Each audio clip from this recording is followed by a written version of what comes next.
Welcome back, seekers of knowledge, to the Economancer. It's been a while. I hope you're all doing pretty well.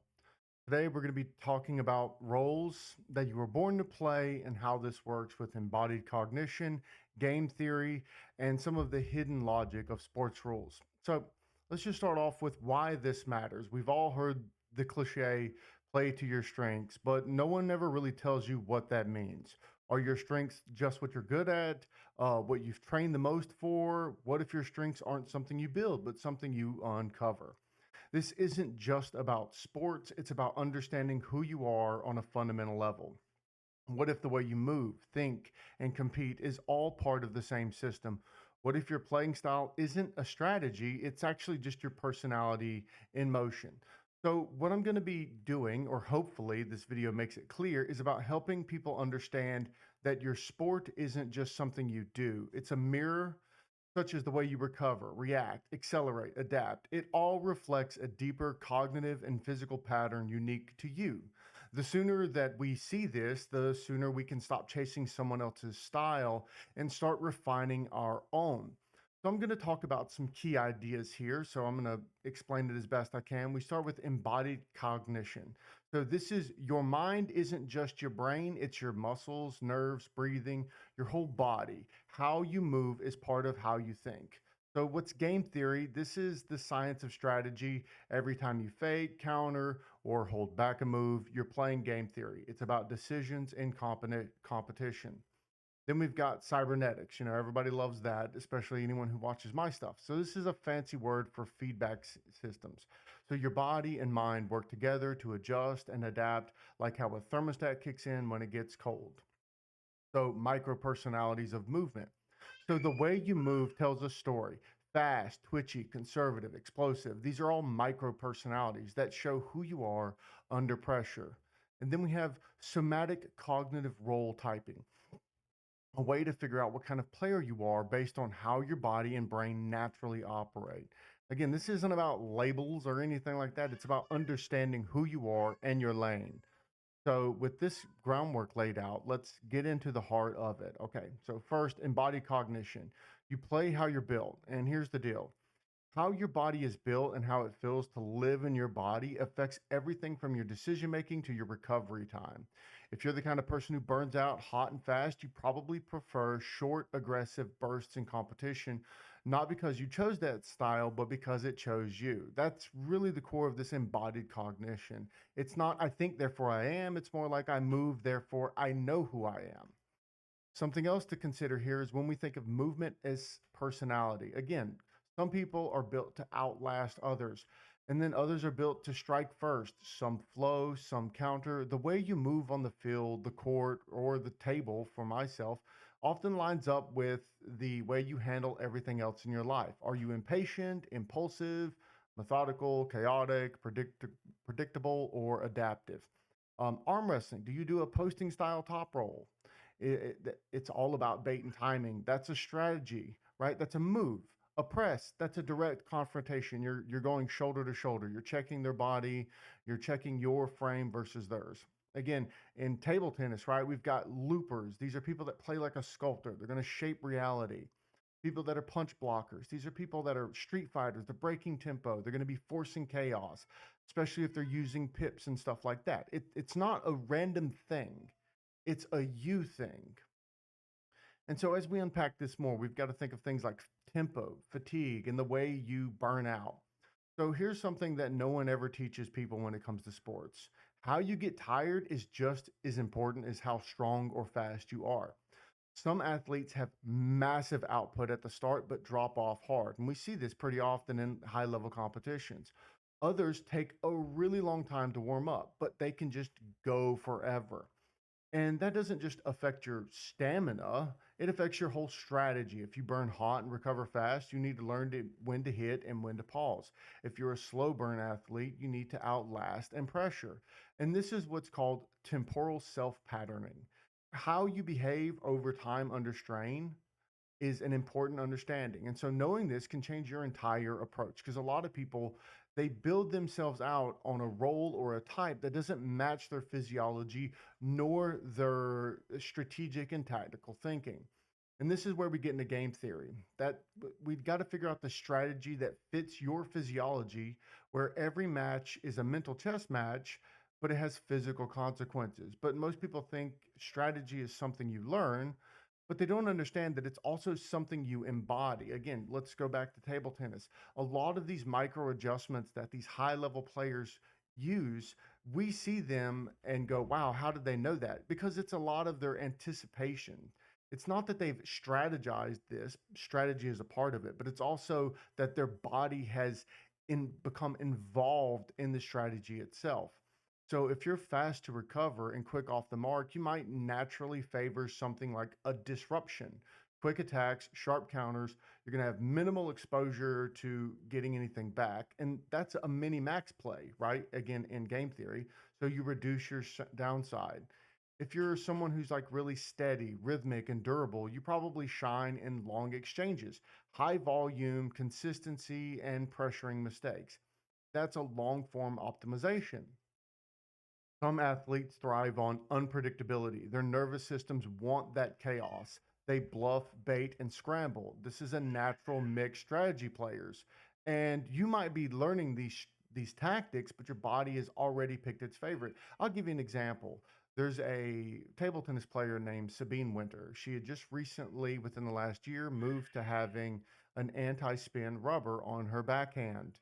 And she has increased her level of game significantly because she now is relying on this unpredictability and still allowing her to have a steady and rhythmic game. But really, what she's doing is having a lot of quick attacks and sharp counters because she's able to control the tempo by thriving on that unpredictability. So her nervous system does want that chaos because it forces other people to scramble and it allows her to actually act out her gameplay of that mini max.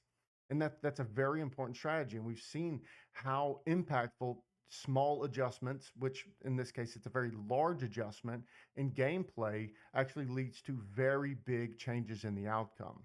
And so when we go to cybernetics here, feedback is who you are. And this is where it gets real deep. Your system, you, is constantly adapting to feedback.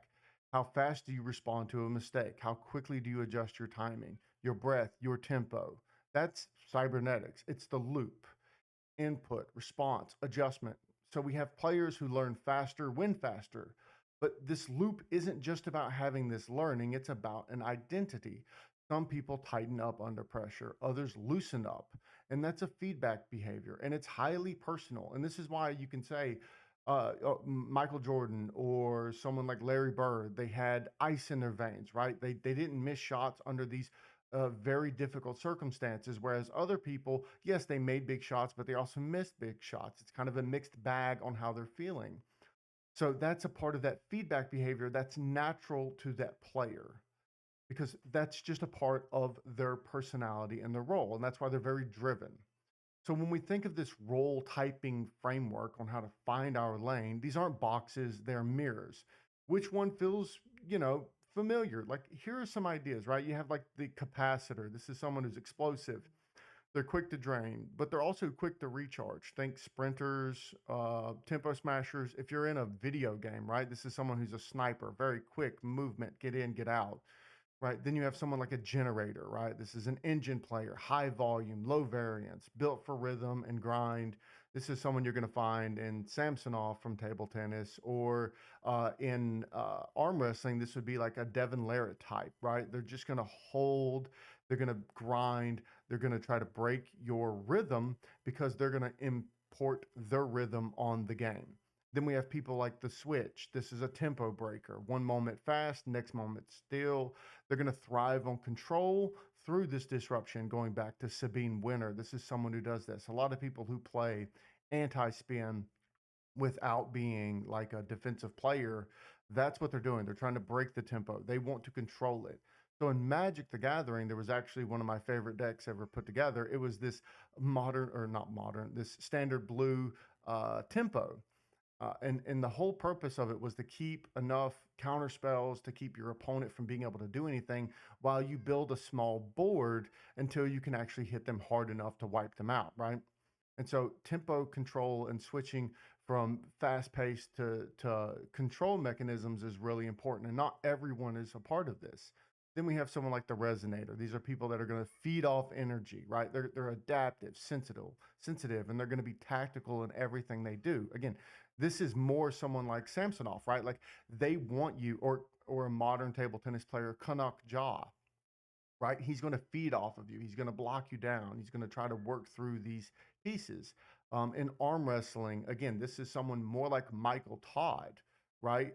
Again, the reason I say Michael Todd rather than Devin Larratt here, because Michael Todd is someone who's willing to throw his shoulder behind, although you see, Devin Larratt later in matches try to hook and stuff like that. But Michael Todd is someone who's going to try to bleed you out entirely and then try to run you over. They're adapting to whatever they think works.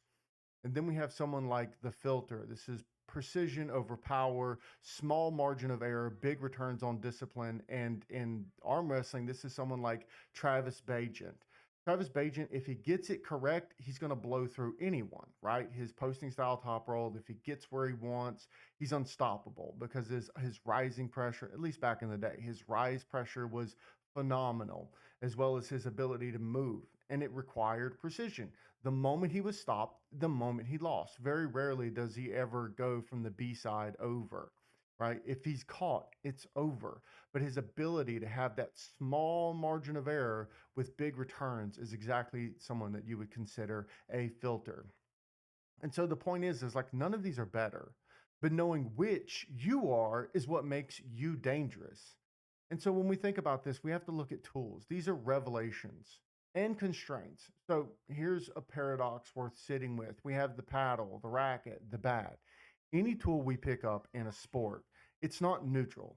It simultaneously discloses and constrains. So if we take this from Heidegger, right, equipment reveals a world of possibilities while also closing off other ways of being. A hammer makes the world of hammering visible, but in doing so, it hides other approaches, such as screws. Likewise, the paddle doesn't just let you play, it challenges you and channels you into a style. It asks you to become the kind of player the paddle demands. This simultaneity matters. When you upgrade equipment, you aren't chasing performance, and we see this a lot in youth baseball, where they're moving from $100 bats to $500 bats. But the point here is that you're anchoring yourself to a commitment while also inviting openness. So a new paddle, a new bat combines you to take the game seriously because money and meaning are invested. Yet it also opens the space for discovering a new rhythm, a new identity, a new role. And that's why tools in sports are more than just gear. They're mirrors for the disclosure and closure. They reveal who you can be, but only if you accept the constraints they impose. Again, this is the difference between someone who uses a bat only to try to crack home runs versus someone who's just trying to knock the ball down for a single and get on base. So whenever we're going to pick up a piece of equipment for whatever sport we play, we need to ask some questions. What world is this revealing to me? What world is it closing off? Your style might not just be something you train, it might be something your tools have been trying to tell you all along. And there's another deeper layer here. The act of disclosure through tools isn't just about the game, it's about self knowledge. And this is the old phrase of know thyself, is never achieved in isolation. It is always mediated by our relations. Some of these relations are with other people, but some of them are with the tools we grip and wield because laws reveal who we are. And a law, such as is a law, is always a constraint. So a paddle, a bat, a glove, each is a relation that reveals both and constrains both. And that through that tension, it teaches you who you are. And this is why certain tools carry archetypal weight, like the heavy hammer, the precision scalpel, the defensive shield, the explosive racket. They aren't just objects, they're patterns of being waiting to be inhabited. So when you commit to one, you aren't only choosing those for the performance specs, you're stepping into an archetypal relation that has shaped countless of players before you. In that sense, your tools are more than gear, they're existential partners in this project of knowing yourself. So if you take sports as a living example, a defensive table tennis paddle with dampening rubbers invites patience, control, and a game of attrition. It reveals the self that thrives in discipline and waiting. By contrast, an offensive paddle with explosive rubbers and an explosive sponges, this is something that's going to demand aggression and tempo. It reveals the self that pushes the pace and takes risks. Both are valid, but each is an archetypal path that doesn't just shape how you play, it shapes how you come to understand yourself as a player. And we can look at pickleball paddles too. They carry this dynamic. We have control oriented paddles that's going to whisper to you about the placement and the craft, while a power oriented one dares you to hit through your opponent or at your opponent. So, in either case, the tool is more than equipment, it is a dialogue partner in the unfolding of the self. And so the point here is that you weren't made for every role. You were made for one, maybe two. And there's a reason some styles never work for some people. It's not that you didn't train hard enough. It's that your system, your body, your cognition, your energy cycle wants something else. So the key here is don't fight your design. Start by refining it. Your recovery, your movement, your decision making. They're not stats. They're a signature. The game is a reflection of yourself. And once you know that, you don't just play better, you play like yourself. Because sports isn't just what you do, it's how you know yourself. Every drill, every match, every rep is more than just a physical training. It's a self discovery project. If you've ever wondered why certain play feels right and some strategies never stick, and your coach is always mad at you to get you to do something, but you want to be something else, sometimes who we are gets in the way of who we actually are, or who we want to be gets in the way of who we actually are. And we have to think that maybe your sport has been trying to show you who you are all along, because the best athletes in the world, they aren't just in shape, they're in sync. So you need to ask yourself, what role were you born to play?